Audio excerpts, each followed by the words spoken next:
Hello guys, kumusta kayo? Eto, ako nagluluto ng sinigang na baboy. Bali, ito na lang final na ilalagay ang ating kangkong. Dami oh. Pero mamaya pagka naluto kasi ang konti na lang yan. Mukha lang marami pero konti lang talaga. O, tingnan nyo. Ito pala, yung sinigang na tangasim natin sa gabi. Hindi pa na ilalagay. Mamaya na, sa huli na lang. Let's check. Yun oh. Kanina ko pa pinakukuluan to. Bali talaga sinadya ko para malambot na malambot mamaya. Sarap kasi pag malambot na malambot yung karne. May gabi rin yan. Dinurog ko yung gabi. So ito may okra, kamatis, labanos, yung siling panigang. Yun.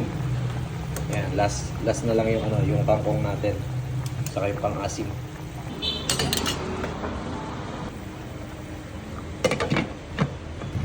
At ito, nilagay ko na rin yung kangkong.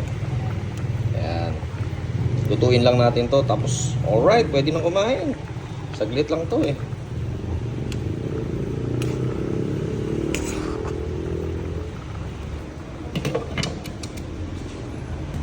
Eto, luto na. Tara, kain tayo. Kita nyo yung kangkong. Kumunti. Lumambot na. Ayan. Kain na.